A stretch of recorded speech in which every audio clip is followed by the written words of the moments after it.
a classic white background with even lighting and shadows. This was done using a key light on the right of the bottle with a soft box. Next was the fill light with barn doors to create a nice even beam of light. Then using another light here without a soft box to fill in some shadows. And finally, another soft boxed light here to fill in any unnecessary shadows. This next setup uses blue and cool lights that wrap around the product in the center, using almost the same setup from before with adjustments to the color and brightness. This final setup is really dramatic compared to the others. By moving this barn door enhanced light and closing the window, we can create this sharp beam of light cutting through the product. All the other lights were then dimmed down and adjusted to create this look. In today's video, we are going to go over how to organize our files for Premiere. So here we have just export, A-roll, B-roll, graphics, music, and sound effects.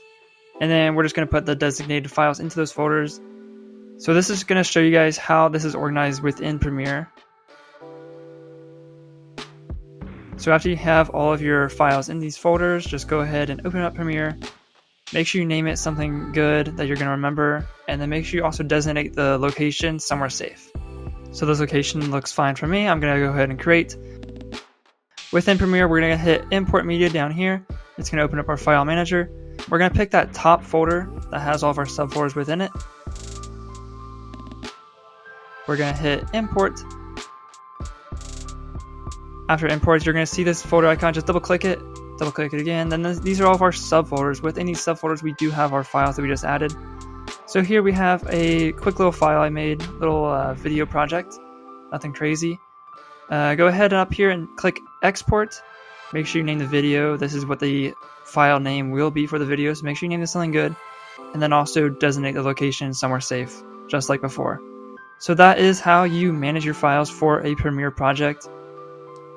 I hope you guys learned something from this, and I will see you next week. In week 3, we cover the process of changing the properties within our camera to prepare for filming. So firstly, we went to tab 1, page 2, and set the shutter mode to angle. From there, we went to page 4 and set AF mode to continuous. And then on page 5, we went to face detection and tracking and set it to on. We also set the face autofocus to face priority. On tab 2, we set the CP file and set it to C1. On tab 3, page 1, we set the main recording format to MP4 and the resolution to 1920 by 1080. From there, we are going to change some of the in-camera settings. So here we are changing the white balance.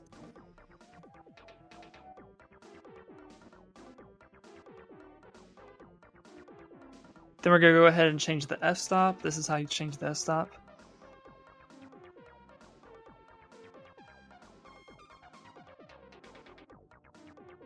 And then we're going to go ahead and change the ISO. This is all touchscreen. That is how we're allowed to manipulate this with the camera. And then lastly will be the shutter angle. And that about wraps up what we did in week 3. Thank you for watching. In week 4, we went over how to get a correct exposure with a gray card and correct white balance with a white card. In this footage here, we are showing how we got the correct exposure and the correct white balance using the card. Basically what we did was hold up the card and then set the ISO, f-stop, and the shutter speed on the camera to match that card. This allows us to get a perfect white balance and the perfect exposure for the camera. In this clip here, we are showing an example of what incorrect white balance looks like. What we did was make the white balance a extremely low number to almost look like a warm bulb.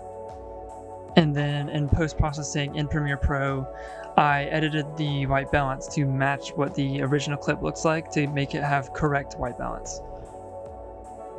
In this clip here, we are showing bad exposure, and then just like the last clip, I corrected it in Premiere Pro with post-processing. That about wraps up what we did in week 4. Thank you for watching. Alright, so in week 5, we shot with RAW on our cameras, and then we took it into Premiere Pro to edit the footage with a LUT or LUT. So here we have the raw footage, and then on the side is the converted footage with the LUT, so it's like color corrected. And then here's another example, the raw on the left and then the color corrected on the right using the LUT. And then one final example.